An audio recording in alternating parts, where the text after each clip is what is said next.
1967년부터 시작해 1973년까지 무려 6년 6개월간 이어진 공사 끝에 완성된 소양강댐. 여전히 동양 최대의 사력댐으로 기록된 이곳은 1970년대 우리나라 경제 부흥의 견인차 역할을 해왔습니다.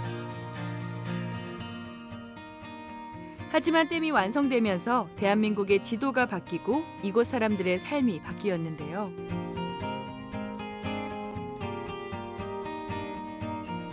댐이 완성되고 42년이 흐른 지금, 소양호 주변은 어떤 모습일까요?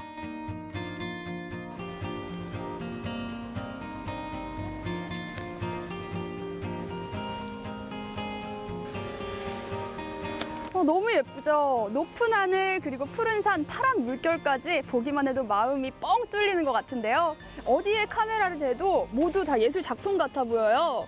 이렇게 가을 정취가 물씬 풍기는 소양강댐, 안 볼 수가 없죠. 제가 카메라로 곳곳 다 담아보려고 하는데요. 함께 가보실까요?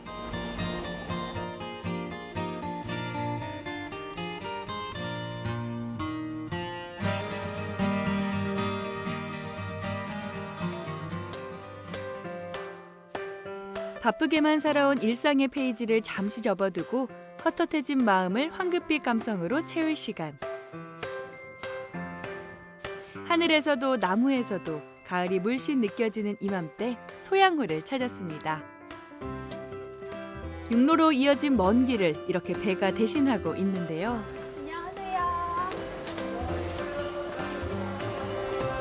육지 속 바다라는 별명처럼 이 뱃길 역시 소양강댐과 세월을 같이 했습니다. 마을과 마을을 이어주는 정기선과 유람선이 운영되고 있는데요. 가장 먼저 찾아간 곳은 선착장 맞은편의 예술농원.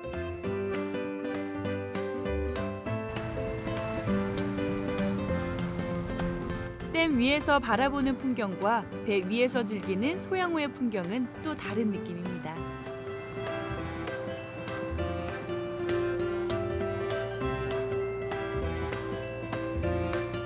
이제 막 가을로 접어드는 것 같아요. 여기 보면은 단풍들이 살짝살짝 이제 막 초록에서 빨간빛으로 변해가고 있네요.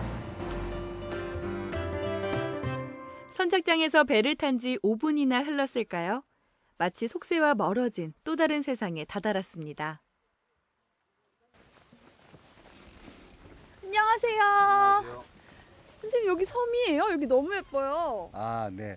여기는 예술농원이고요. 네. 저희가 그 전통 연희 공연을 매주 일요일 2시에 공연을 합니다. 그럼 네. 오늘도 그 공연 볼 수 있는 건가요? 아, 네, 그렇습니다. 매주 일요일마다 2시에 공연을 하는데 전통 공연 그 백미를 보실 수 있어요. 전통 공연이요? 어떤 네, 공연인지 그렇습니다. 궁금한데 예. 한번 가볼까요? 예, 올라가시죠. 네.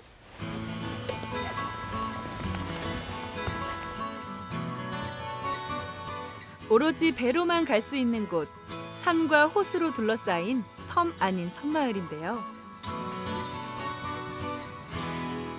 국내 정상급의 예술인을 초청해 정기적으로 산중 공연을 열고 있는 예술농원. 20년이 넘는 세월 동안 예술인들의 쉼터이자 문화공간으로 자리하고 있습니다. 여러 전통 예술가들의 발길이 끊이지 않는 곳인데요. 농원지기인 최인규 사장의 열정이 있었기에 가능할 수 있었습니다. 아니 공연하신다고 해서 공연장이 어디서나 봤더니 여기 이렇게 훌륭한 공연장이 있더라고요. 예. 네, 어떻게 이런 공연장을 여기에 만들 생각을 하신 거예요? 80년도에 이제 고향 땅을 다시 찾아왔고요. 아, 여기가 고향이세요? 예, 후배들하고 공부하고 공연하려고 이 공간을 꾸몄어요.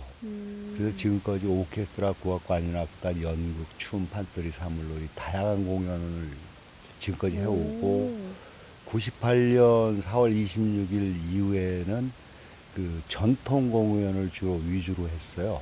그래서 이제 지금 김덕수 선생님, 안숙선 선생님, 공옥신 선생님, 인간문화재들이 와서 공연판을 또 네. 만들어 주셨고, 그분들이 또 한 분 한 분 가시니까 후배들이 또 자리를 이어서 오고, 그래서 이번 공연은 900회 공연입니다. 물소리, 새소리로 가득하던 이곳에 전통과 현대가 어우러진 신명나는 무대를 만든 최인규 씨. 점점 설 자리를 잃어가는 우리 전통문화 공연에 새로운 장을 열어주었습니다.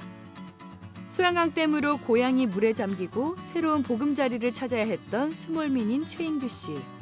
지금처럼 길도 좋지 않던 시절 춘천 시내에서 청평골까지 매일 모래와 벽돌을 실어 나르며 지금의 모습을 이뤄냈습니다. 환경이 너무 깔끔해요. 어떤 점이요? 자연환경이 너무 이쁘고 호수가 있고 그리고 일단 외부 소리가 차단됐다는 것 때문에 너무 행복하죠. 공연을 하든 소리를 하든 어떠한 소리를 하든 여기에서는 전혀 외부의 그 방해를 받지 않죠. 그러면은 아까 말씀하신 공연 먼저 보고요. 우리 네. 이따가 좀 이 소양호 주변의 예쁜 곳들 직접 선생님이 좀 소개 좀 해주세요. 그러죠. 뭐. 정말 이뻐요. 네. 사람들한테 알려지지 않는 비경도 있고 일단 장점은 외부 사람들이 모른다는 거죠. 그리고 조용하고 한번 돌아보시면 반하실 겁니다. 네, 한번 예쁜 소양호의 모습 기대하고 있을게요. 예. 호수 위로 부서지는 햇살 따라 자연 속에서 펼쳐지는 우리 문화잔치 한마당. 함께 만나볼까요? 공연을 앞두고 준비가 한창인 단원들. 젊은이들을 주축으로 우리의 전통 문화를 이어가고 있는 예술단입니다. 안녕하세요. 예, 안녕하세요. 지금 네네. 공연 준비 중이신가 봐요. 네네, 그래요. 네, 오늘 공연 주인공이시죠? 네, 맞습니다. 네, 어떤 팀인지 소개 좀 부탁드려요. 저희 팀은 사물놀이 한울림 예술단입니다. 기본적으로 꽹과리 징 장고 북이 네. 기본으로 짜여져 있고요. 네. 거기에 이제 우리 전통 무용도 함께 오늘 프로그램을 저희가 가지고 왔습니다. 네. 이곳만의 특별한 분위기가 있다 하면 어떤 것일까요? 글쎄요. 사실은 저희가 올해만 온 것이 아니고요. 네네. 한 15년 전부터 왕래를 했던 곳이에요. 왜냐하면 그러면 거의 네네. 150번? 그래서 네. 고향 같은 곳이라고 그럴까요? 그렇겠네요. 네네. 정말 그런 15년이면, 느낌인 것 같아요. 청춘을 함께 보낸 그런 곳이죠. 그러네요. 예. 드디어 900번째 공연의 막이 올랐습니다. 장고 4대로 팔도에 맛있고 재밌는 가락만 모아서 삼도 설장구 가락 합주 연주하겠습니다. 장구만으로 연주되는 설장구. 최고의 장구수가 보여주는 최고의 공연이라는 의미인데요. 그 뜻처럼 설장구의 현란한 가락이 더욱 매력적으로 다가옵니다. 여러 지역의 농악가락을 적절하게 구성한 삼도 설장구. 신명나는 가락에 저절로 몸이 흔들리는데요. 이것이 바로 우리나라의 흥이자 에너지겠죠?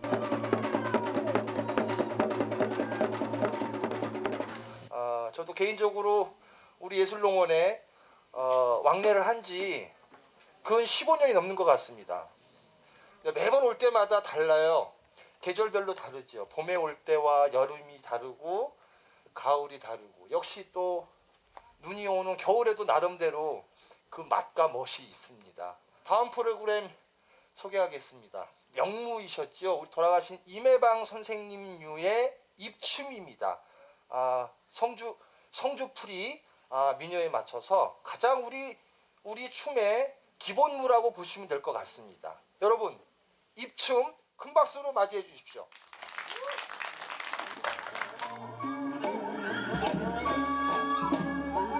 우리 춤의 기본인 입춤.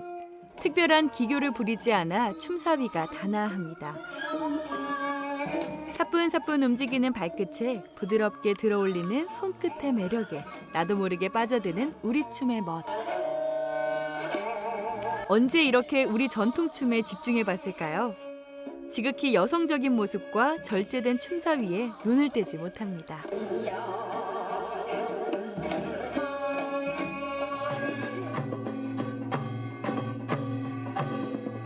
신명난 우리가락.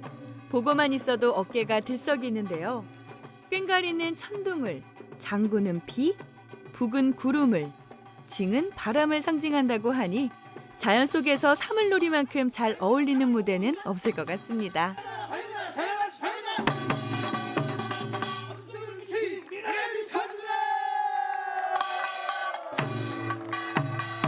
흥겨운 장단에서 나오는 역동감.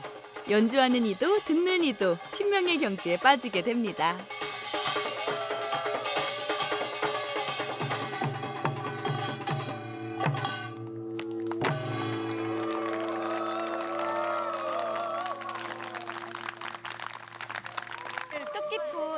좋았어요. 그리고 제가 오늘 행운이었던 것 같아요. 풀벌레 소리도 나고 새 소리도 나는데 이 탁 트인 자연에서 이렇게 우리 국악 사물놀이를 들으니까 아주 신이 나고 확 트인 기분이 들었죠. 네, 너무 좋았습니다. 신바람 나는 무대가 한바탕 이어지고 사람들의 오감을 자극하는 또 하나의 이벤트, 바로 떡매치기입니다. 눈과 귀로 우리가락을 들었으니 이제는 입으로 맛볼 차례. 찰썩찰썩 장단에 맞춰 쫄깃쫄깃한 찹쌀떡이 완성돼가 합니다. 입안에서 사르르 녹는 찹쌀떡. 우리 공연과 함께 20년째 이어져 온 이곳만의 즐거움입니다. 어때요? 먹어봤어요 지금? 오. 자, 맛 어때요, 맛? 맛있고 고소해요. 맛있어요. 아, 정말 지금 저희 먹는데 이게 직접 이렇게 직접 한 떡이라 그런지 쫄깃쫄깃한 게 정말 남다른 것 같아요. 아까 떡도 쳤어요? 네. 어땠어요? 쳐보니까? 너무 무거웠어요. 찻길이 끊기고 사람들이 떠났던 소양호 골짜기에 전통 예술 문화가 꽃피고 사람들의 발길이 이어지고 우리 것을 지키려는 사람들의 열정이 살아 숨쉽니다.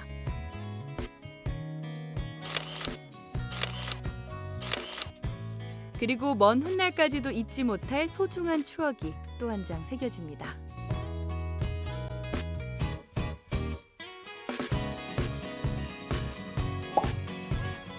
예술농원 뒤쪽으로 우뚝 솟은 봉화산.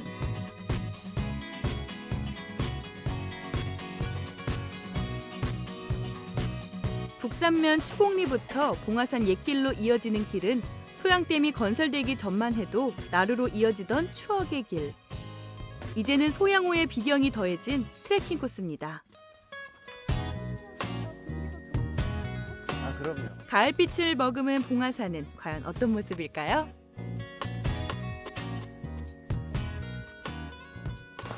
보면 나무 사이로 막 색깔이 들어오잖아요. 예. 이게 이제 가을 되면 다 단풍잎으로 변하는 거예요? 아, 그럼요. 가을 되면은 옷도 갈아입고, 봄, 여름, 가을, 겨울, 계절별로 색깔이 다르죠. 그러면 사계절 중에 예. 언제가 제일 예쁜 것 같으세요? 아, 1년 12달 다 이뻐요.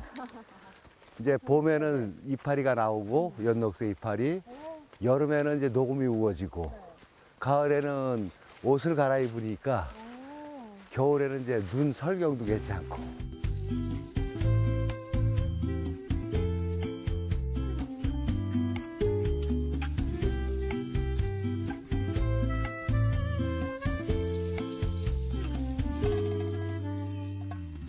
가을이 오면 눈부신 아침 햇살에 비친 그대의 미소가 아름다워요. 눈을 감으면 싱그러운 바람 가득한 그대의 맑은 숨결이 향기로워요. 길을 걸으면 아니, 그냥 이 사진을 보니까 가을 냄새도 물씬 나고, 하여간 참 요새 젊은 친구들은 표현하는 거에 있어서 익숙한 것 같아. 우리 때만 해도 사진 찍는 거 얼굴 나오는 거 이렇게 차례차례로. 붉게 물든 단풍잎을 손안에 가득 담아보는데요. 제가 이렇게 하고 있을게요. 과연? 기다리는 재미가 있죠.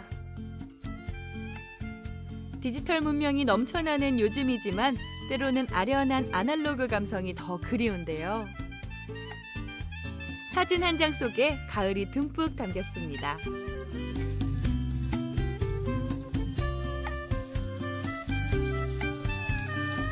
화려하게 물든 나무 사이로 정상을 향해 또다시 발길을 옮겨봅니다. 아, 소양호는 유일하게 때묻지 않은 자연 그대로의 자연을 만나는 곳.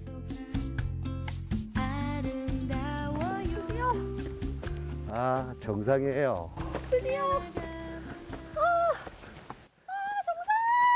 더 이상 오를 곳이 없다. 여기가 730m 해발. 오.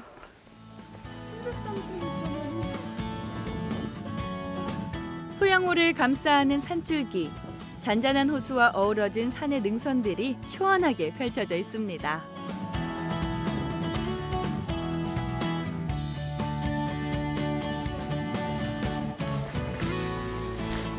그리고 봉화산에서 빼놓을 수 없는 볼거리가 또 하나 있다고 하는데요. 이게 뭐예요, 선생님? 아, 예. 이게 그 옛날 봉화터가 있던 그 터를 감싸고 있는 이제 그 저기 봉화하던 터? 터죠. 아. 그 과거에는 이제 그 신라 시대 때 네. 그리고 고구려 시대 때 그다음에 이제 세종대왕 때 그 사근육신 개편이 되면서 주봉과 감봉으로 갈라질 때 이게 감봉으로 남았고 고성에서 설악산을 통해서 양구로 해서 여기를 오고 그리고 여기서 서울로 갔죠. 아. 그런데 그 여기가 강원도의 중심축이었던 것이 네. 양구로 보내고 서울로 보내고 그리고 화천 그다음에 철원 그리고 홍천 원주 여기가 십자 그 아주 원터 분기점 같은 곳이죠. 네. 단지 이게 이제 방치되어 있는 게 조금 그리고 점점 이제 그 이 외곽에 쌓여있던 그 석축들도 허물어지고 이래서 그러니까요. 여기 좀 보면은 안타깝습니다. 돌이 이렇게 무너져 있어요. 예. 우리 진짜 소중한 유산인데 문화유산인데 이렇게 좀 관리가 잘 안 되는 것 같아서 좀 아쉬워요. 좀 관심들을 많이 갖고 계시니까 언젠가 이게 복원되고 그리고 사람들한테 또 옛날에 이런 통신적인 부분 그리고 또 어른들이 살았던 발자취 이런 것이 재현되고 하겠죠. 밤에는 횃불을 피우고 낮에는 연기를 올려 위급한 상황을 전했던 봉화대. 우리가 조금 더 관심을 가져야 할 소중한 유산입니다.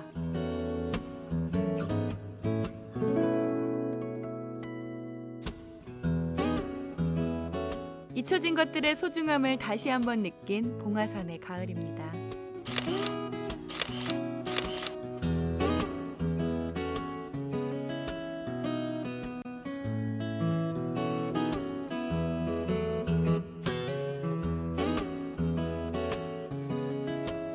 소양호 위에서 다시 만난 최인규 사장님. 이번엔 또 어디로 데려가 줄까요? 선생님 지금 어디 가시는 거예요? 산막골 저 가도 돼요? 타세요. 산막골이요? 예. 네. 산막골 출발! 소양호 곳곳을 빠르게 누비는 모터보트. 시원하게 달려볼까요?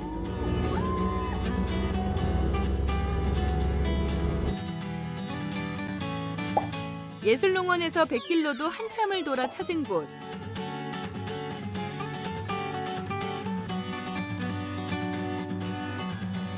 육지 속 고요한 바다.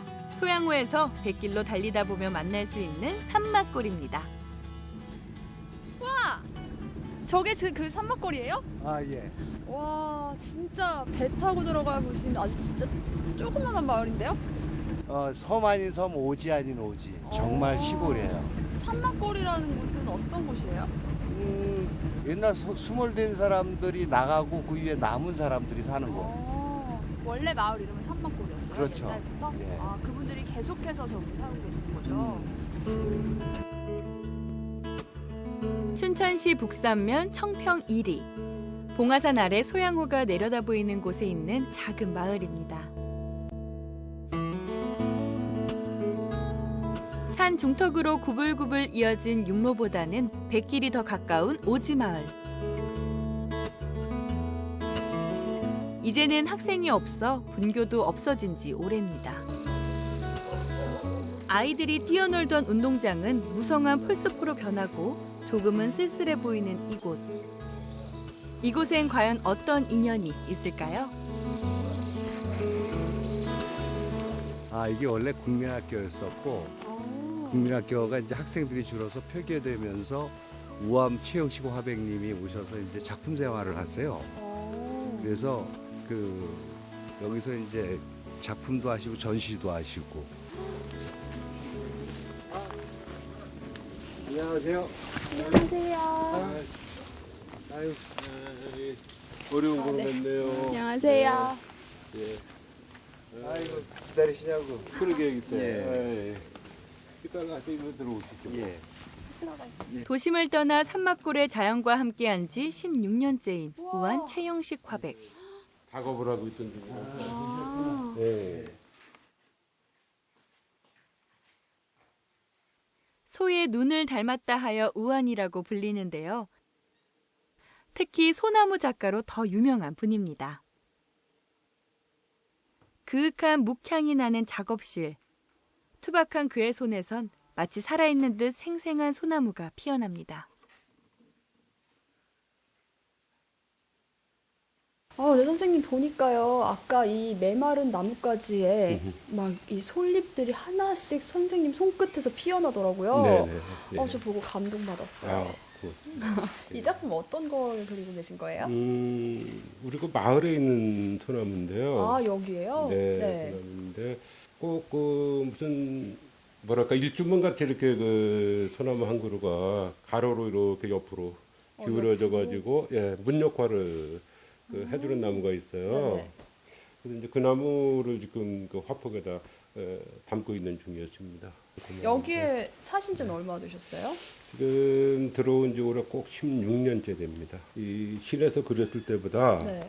이 산막골에 들어와서 그림을 그리면서 비로소 말하자면 이제 자연과 그림이 하나가 되는 이 중간에 어떤 교리가 없어지는 이런 그 경험을 스스로도 했고 네. 또 봐주시는 분들도 산막골 들어가더니 그림이 달라졌다. 예, 거기서 어떤 기분이 풍긴다. 이제 이런 얘기를 이제 듣게 됐죠. 역동적이지만 부드러운 모양새. 그의 그림에선 깊은 소나무 향기가 납니다. 소나무의 겉모습이 아닌 살아오면서 겪은 풍파와 시련까지도 고스란히 느낄 수 있는 소나무의 삶을 읽어내는 분인데요. 최영식 화백이 그린 소나무는 그처럼 우직하고 힘차고 순하고 착한 강원도 소나무입니다. 우리 한국 사람들은요 태어나면서부터 이 소나무로 지은 집에서 태어나가지고 소나무를 떼서 끓인 미역국을 먹고 또 아기가 나면은 금줄이라 그래갖고 솔잎을 달아가지고서 그 이제 아기 낳았다는 거를 알려주죠. 그래서 우리 삶에 태어나면서부터 죽은 후에까지도 이 소나무의 그 영향 속에서 살아서 학문적으로 보면 한국을 소나무 문화권이라고 그렇게 그 정의를 내릴 정도입니다. 어려운 속에서도 굴하지 않고 이런 그런 자세들이 그 모든 것들이 그 소나무에 담겨 있기 때문에 소나무 정신이랄까 이런 거를 좀 가지는 나라가 됐으면 좋지 않겠나 하는 게 바람이 이제 소나무를 많이 그리게 되는. 사계절 푸른빛을 잃지 않는 소나무의 기상을 화폭에 담아내는 최영식 화백. 산막골에 들어온 후 그의 작품에는 깊이가 더해졌습니다. 산막골에서 보고 느끼는 자연의 변화가 작품 안에 고스란히 담기기 때문인데요. 가끔 이렇게 산책도 자주 하세요? 네, 자주 합니다. 이게 이제 마을도 이게 그 한 바퀴 반대로 원으로 이렇게 돌 수가 있어요. 그리고 그 배터 쪽으로 가면 벼랑 길이 있는데 제일 좋아하는 길이기도 하죠. 옛날에 이제 개가 다니면서 이렇게 길을 내놨던 데가 이제 동네 사람들이 이제 정치 길로 만들어 갖고 하는데 이 옆은 완전히 이제 절벽으로 돼 있고 소나무도 멋있는 게 있고 거기에. 호수가 보이고 그래서 이제 그 등에 이제 산책을 하고 또 동네 어른들 뭐 안부도 뭐 물을 켜갖고 그 자주 이렇게 동네 산보를 해요.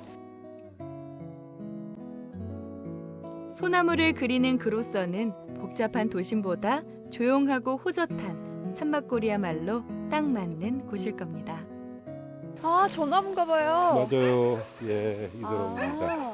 예, 아까 말씀하신 네. 대문 같다는 느낌이 맞아요. 예, 이거네요. 문같이 네. 문 역할을 해주죠. 이렇게 소나무는 그 햇빛이 없으면은 못 자라요. 그래서 이제 그 위에 뒤에 두 그루의 소나무가 있어서 그러네요. 예, 뒤에 이제 한 그늘이 그루는 되니까 젖수초로가 이제 그 햇빛을 찾아서 이제 가지를 뻗은 것이 이렇게 그 누운 그 모양이 된 거죠. 진짜 저기가 네. 저 뿌리가 옆으로 누이어 있잖아요. 네, 그렇죠. 그런데도 이렇게 큰 몸을 음. 꽉 잡고 있는 게 뭔가 그런 생명력? 그렇죠. 소나무의 생명력. 예, 강인함 이런 걸 느낄 수 있는 것 같아요. 예, 그래서 이제 특별히 또 화폭에다 담고자 하는 것이고요. 산막골에서 만난 우한 최영식 화백. 깊고 진한 소량이 나는 만남이었습니다.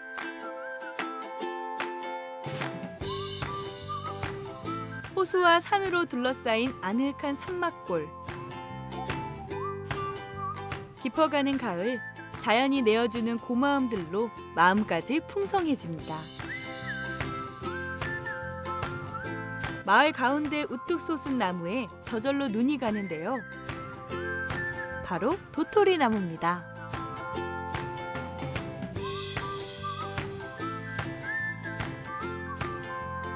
잘 여문 도토리는 일부러 따지 않아도 바람결에 후두둑 떨어진다는데요. 어머니 안녕하세요. 네, 좋아요. 네, 지금 도토리 줍고 계신가 봐요. 네, 도토리 주세요. 여기 도토리가 많네요. 요 위에가 나무가 큰 거 있으니까 이렇게 떨어졌어요. 이 도토리 자주 주우세요? 그렇죠. 떨어진 대로 주죠. 이제 이게 오. 다 떨어져 버리면은 안 주지만은 이게 달린 게 다 떨어지면은 좀 떨어지잖아요. 이제 다 주는 거죠. 도토리나무 엄청 크죠, 이거. 네네. 근데 이거 한 그루인데 엄청 많이 떨어지나 봐요. 네, 떨어져요. 왜냐면 바람 불면 떨어지고 또 죽고 나면 또 떨어지고 그러면 또 와서 죽고 또 와서 죽고. 다 죽고 나면 또 떨어지면 또 죽고. 또 죽고. 참나무의 열매인 도토리. 산이 많고 나무가 많은 산막골에서는 흔히 볼 수 있는 풍경입니다. 동의보감에서도 몸의 기를 보하는 건강식이라고 기록될 만큼 영양도 풍부한 도토리인데요. 과연 그 맛은 어떨까요? 밭에서 이렇게 밭에다 넣어놓으면 이렇게 하얘지거든요. 예, 한번 씹어보세요. 지금은 상당히 좀 독할 거예요. 먹어도 되는 거예요? 먹어도 되죠. 왜냐하면은 떫은 맛이 그 네. 녹균을 다 묻혀낸다고 해서 약이죠. 쓰지. 근데 괜찮은데요? 써! 봐봐, 쓰니까. 써요. 끝맛이 쓰다, 끝맛이. 네. 근데 처음에 먹을 때는 약간 밥맛이랑 되게 비슷해서 써. 어머니 써요. 몸에 좋은 건 입에 쓰다고 하죠. 볕 좋은 날 이렇게 바짝 말려 가루로 만들면 겨우내 먹을 수 있는 소중한 양식이 됩니다.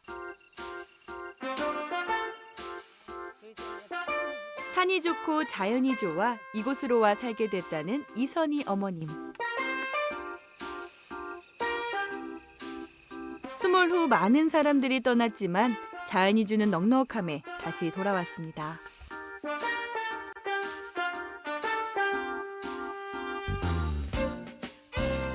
어머님 이거 어떻게 따는 게 예쁘게 따는 거예요? 요렇게 생긴 거예요. 요렇게, 네. 이렇게 생긴 거를 이렇게 똑같이 이렇게 조그만 건 따지 말고. 네. 똑똑 따면 되는구나. 요런 것들은 망가졌으니까 이렇게 해서 이렇게 똑같이 이렇게 맞추는 거예요. 봄에 씨앗을 뿌리고 뜨거운 여름에 태양빛을 키우고 가을이면 여지없이 열매를 내어주는 자연의 신비. 진짜 맛있다.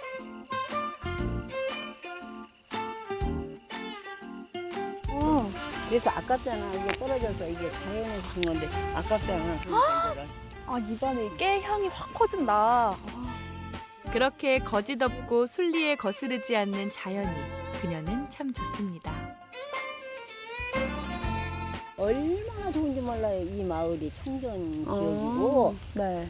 공기가 사실 산소통이라기도 가훈이 아니에요. 엄청 여기가 사람 살아가는데 물하고 공기가 최고잖아요. 그쵸. 물도 안반수예요. 그리고 공기도 좋잖아요, 여기가. 그러니까 진짜 들어오는데도 딱 뭔가 마음이 탁 트이는 느낌이었어요. 예. 여기가 이게 왜냐하면 이 자연이라는 게 산이라는 게 거짓이 없잖아. 진실하잖아. 산은 진실하지, 언니. 그래서 나는 원래 산을 좋아해가지고 여기 네. 다시 오게 됐어요. 네. 어머니 말씀 들으니까 정말 이 마을 자체가 네. 굉장히 여유롭고 느리게 흘러가는 마을? 네, 그렇다고 봐야죠. 그런 것 첫째는 같아요. 공기하고 물이 좋으니까 그게 여유로운 거 아니에요? 그게 사람 살아가는데 필수적이니까. 그래서 그런가 어머님 피부도 아직도 탱탱하시고. 그렇다고 그러대요. 왜냐하면 여기는 뭘 바르면은 벌이 달라들어서 물어요. 향내 맡고 그래서 뭘 못 발라요. 세수하고 무향 조금 바른 것 뿐이에요. 아, 이 어머님의 여유 넘치시는 이런 모습이 정말 멋져서 저도 좀 본받아야겠다 이런 생각이 들어요. 뭐든지 생각하기 나름이에요. 뭐든지 만족하다면 만족한 거, 불만이다면 불만이고 그런 거 아니에요? 사람 살아가는데. 그렇죠.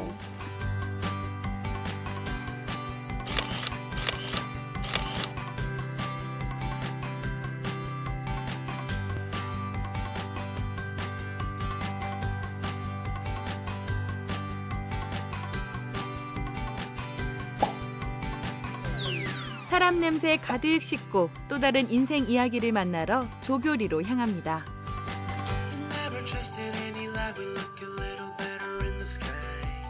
소양강댐이 만들어지고 거대한 호수로 채워지면서 아름다운 경치를 뽐내는 곳.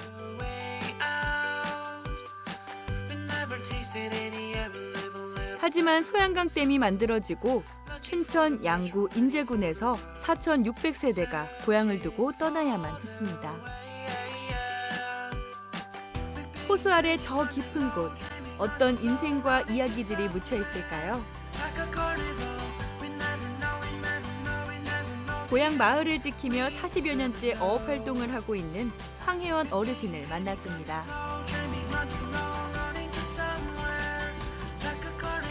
아버님 안녕하세요. 네, 어서 오세요. 네, 지금 어디 가려고 하시는 거예요? 고기 잡으러 가려고 그래요. 아, 진짜요? 저도 좀 구경 같이 따라가도 돼요? 같이 가도 되죠. 그럼 좀 가볼까요? 안 보셨죠, 이거? 네, 처음 고기 잡는 봐요. 거. 네. 그럼 가셔도 돼요. 구경하신다고. 고기 잡으러 가볼까요? 예.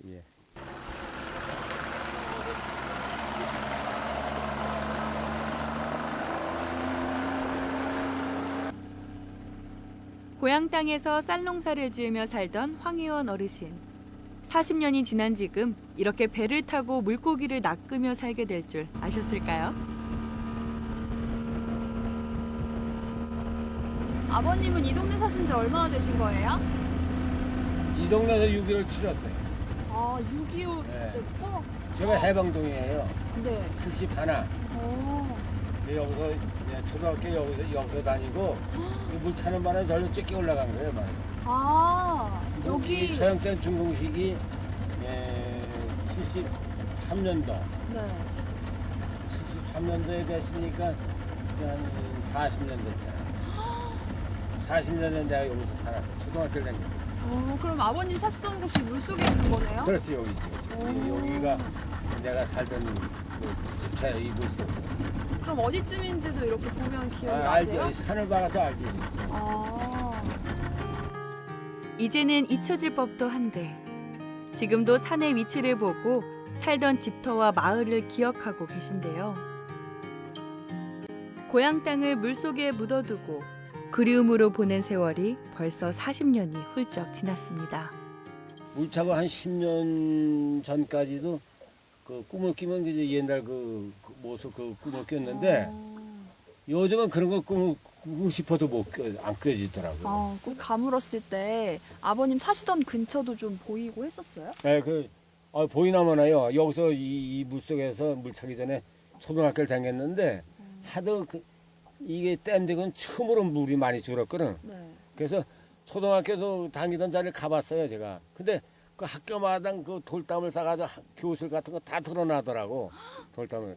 그래서 야, 이거 새로운 세상이 만나는 것 같구나 이렇게 생각을 가졌었어.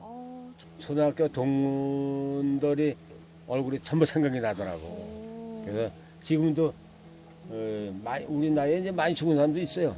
초등학교 다니는 사람 죽은 사람인데 몇 사람 만나면은 그래서 요즘에 누굴 전화상으로 만났는데 야, 내가 한번 너 집에 갈게 하고 전화한 적이 있어요. 초등학교에서 동창들이 많이 죽었어요. 25명이 다녔는데 다 죽고 이제 한 10명 사는 것 같은데 연락이 또 안 되는 친구들이 또 있고. 내 고향을 완전히 멀리 보내는 그 기분 같아. 물속이니까 가보지도 못하니까. 이북은 언젠가 그래도 가볼 수 있잖아. 근데 여기 들어가 보지 못한 죽어서 귀신이나 들어가 볼런지.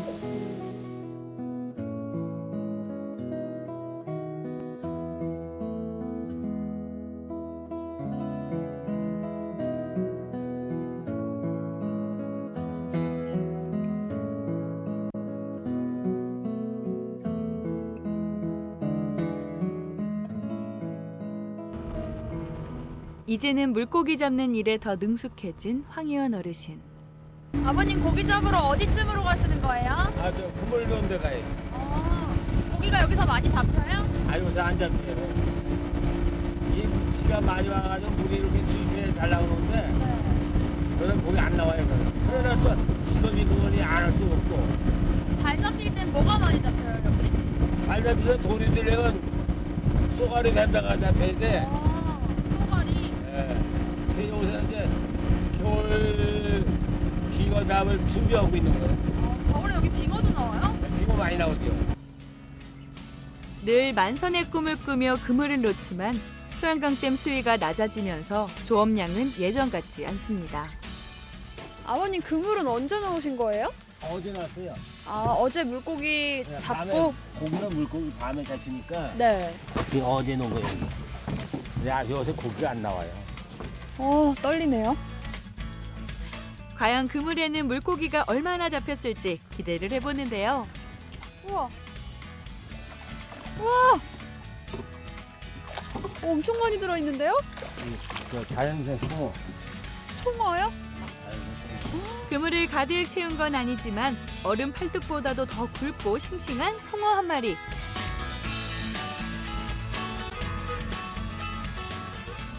아버님 이거 이 정도 크기 송어면 엄청 큰 거 아니에요? 크긴 큰 거죠. 네. 근데 이 값이 없어. 그래요? 감당하는 건 이제 쏘가리 뱀장하고 내가 이제 우리 애들 너희인데 대학교 가르친 건 여기서 고기 잡아서 다 가르쳤는데 실제는 쏘가리 잡아야 학비도 되지 그지. 이 송어는 이제 그 자연상이니까 많진 않아요. 겨우 이제 찬바람 나면 몇 마리 구경할 정도고 실제는 쏘가리 잡아야죠. 근데 지금은 금년은 비도 안 와가지고 쏘가리 많이 안 나왔어요. 이렇게 좀 소양강 물도 많이 늘어나고 물고기들도 많이 잡혀서 아버님 이 그물 땡길 때마다 좀 손맛이라도 느끼시게 그랬으면 좋겠어요. 그럼 좋죠. 네. 감사합니다. 쉽게 맛볼 수 없는 자연산 송어 맛보러 조교리 마을 체험관을 찾았습니다.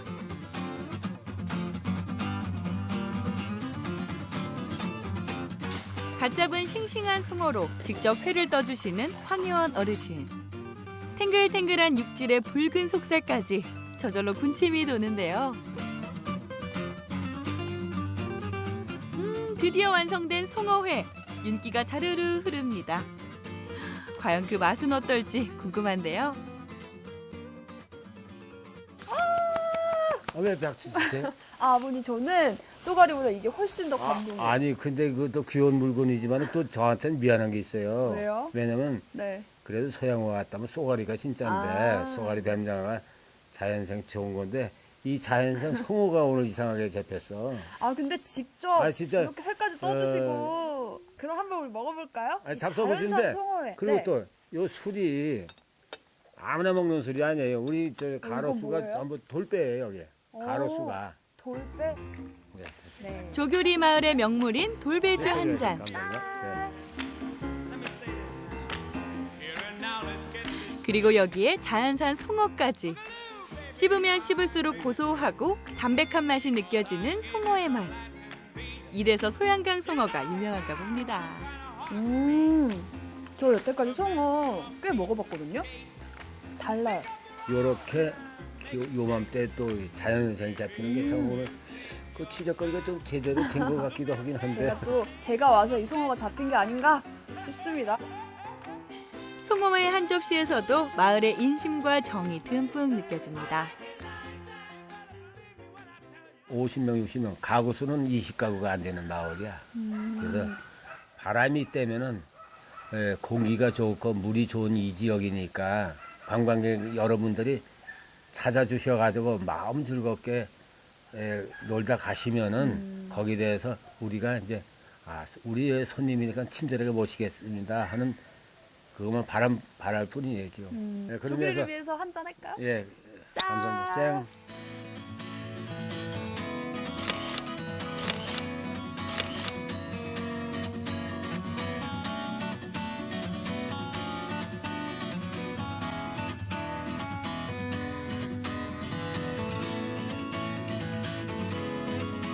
시시각각 변하는 멋진 풍경들과 진솔한 사람들의 인생이 녹아있는 소양호. 이번 소양호 여행의 마지막 여정지는 과연 어딜까요? 소양강 선착장에서 배를 타고 천년의 역사가 살아 숨쉬는 곳으로 가봅니다.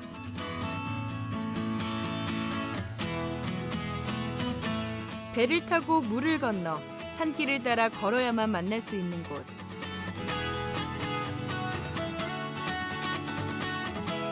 소양호의 보석 같은 사찰, 청평사로 향하는 길입니다.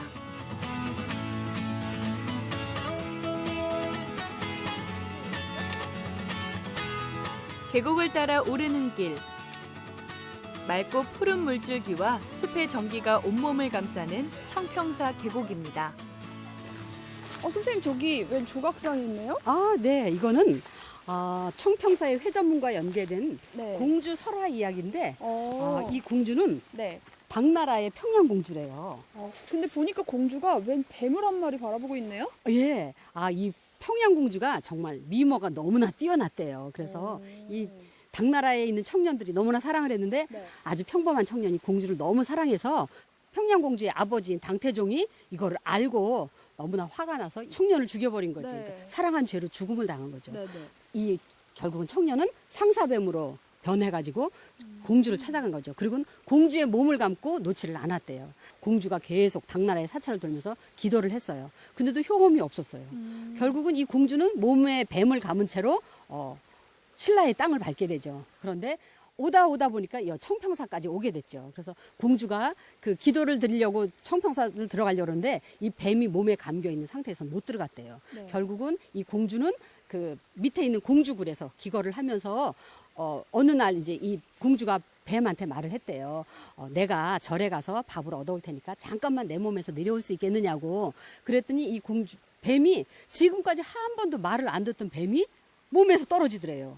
그래서 네. 공주는 청평사에 들어가서 밥을 얻는데 그때 가사불사를 하고 있었던 거죠. 가사불사라는 건 스님들의 옷을 지어 바치는 행사인데 그 가사불사에 이 공주도 동참을 한 거죠. 그래서 가사불사를 하고 기도를 하고 밥을 얻어가지고 내려오는데 그 사이에 뱀이 기다리다가 이게 시간이 너무 오래 지나가니까 공주가 달아났나 그러고 막 쫓아간 거죠. 결국은 뱀이 그 회전문 안으로 들어가려고 하는데 그때 벼락이 치면서 뱀이 죽은 거예요.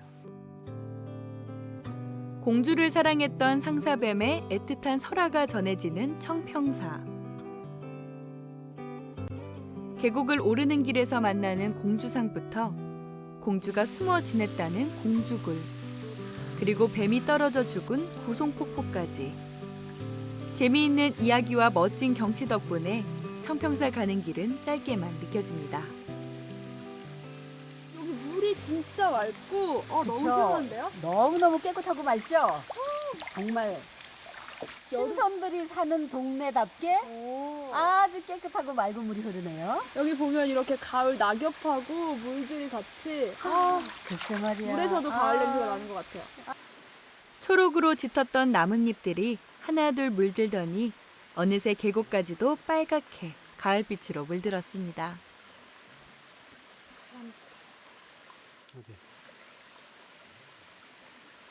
선생님 여기는 웬 연못이 있네요? 맞아요. 여기는 고려 정원 그러면은 이곳에부터 시작이 되는데 네. 이 연못은 이자연 선사께서 조성하신 연못인데요. 이게 서양보다 300년 넘게 원근법이 도입이 된 연못이래요. 뒷부분을 앞부분보다 4m 넓게 만들어가지고 자기가 선 방향에서 아주 네모 반듯하게 보이는, 그러니까 정방향으로 보이는 그런 연못을 원하셨대요. 그래서 뒷부분을 넓게 만든 거고 저 산 위에 봉우리가 네. 부용봉인데 부용봉이 이 연못에다 그림자를 드리워요. 이자연 선사께서 이 수행을 하실 때 저 부용봉에다가 견성암이라는 암자를 지으셨대요. 그래서 네. 그 암자에서 이자연 선사께서 수도하시는 모습이 이 그림자에 비쳤다는 그런 곳이 바로 이 연못이에요. 산의 그림자까지 연못에 담그며 자연과 더불어 사는 지혜가 새삼 놀랍습니다.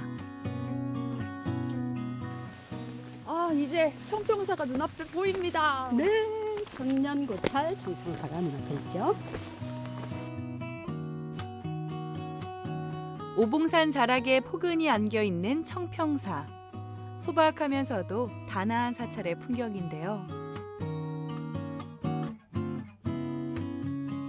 산사의 고즈넉한 아름다움이 곳곳에서 묻어납니다.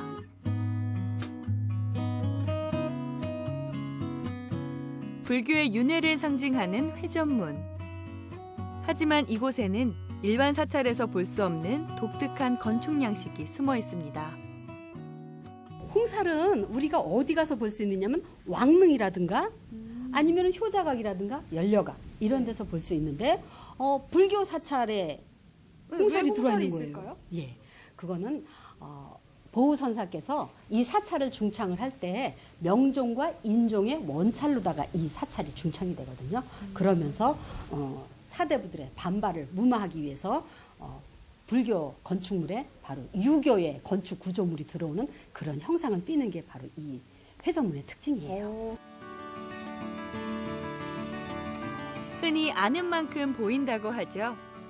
시대적 배경과 역사를 알고 나면 더 많은 것이 눈에 들어오는데요. 대웅전 앞에 지어진 큰 누각도 불교를 억압했던 시대적 상황이 반영된 청평사의 특징입니다. 여기는 어떤 곳이에요, 선생님? 이곳은 극락보전인데 네. 1557년에 보우선사께서 이걸 중창을 하시면서 명종과 인종의 신의를 모시기 위해서 지어진 극락보전인데 여러분들이 지금 보고 있는 이 극락보전 뒤에 산이 바로 우리나라에 그 38선이 있는 곳이에요. 아, 그래요? 예, 그러다 보니까 밤에는 인민군들의 휘하에 놓여 있게 되고 낮에는 국군의 휘하에 놓여 있게 되다 보니까 이곳은 정말 치안이 아주 위험한 곳이죠. 그런데 1947년에 어느 분에 의해서 어느 여인에 의해서 방화가 되죠. 그러면서 국보가 사라지는 그런 운명을 처하게 되는데 1977년에 요 극락보전과 삼성각이 복원이 된 거죠. 아, 그때 방어만 아니었어도 이 청평사가 진짜 그렇죠. 더욱 유명해질 수 있었는데. 예. 네. 우리나라의 국보와 보물을 함께 가지고 있는 사찰일 수 있었는데 정말 슬픈 현상이죠. 깊은 숲의 향기를 누구나 마음껏 누리고 가라는 듯 풍경 속에도 자비와 사랑의 메시지가 담겨 있는 듯합니다.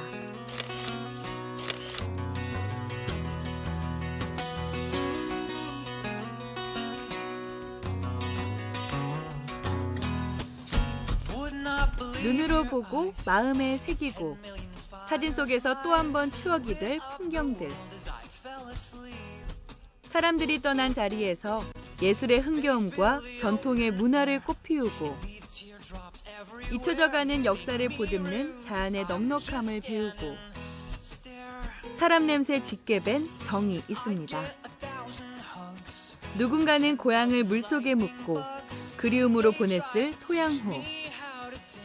그 모든 세월을 묵묵히 지켜본 천년 고찰까지 모두 소양호의 모습입니다.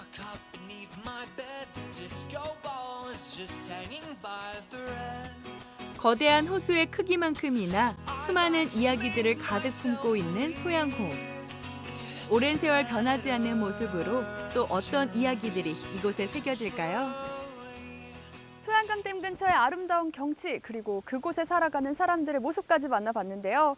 이렇게 변해버린 삶의 터전에서도 새롭게 적응해서 살아가는 그분들의 모습을 보면서 이 고향에 대한 그리움과 슬픔 또 그 속에 녹아있는 즐거움과 행복도 만나볼 수 있었습니다. 그래서인지 이 소양강댐이 더욱더 아름답게 느껴지는 게 아닌가 싶네요.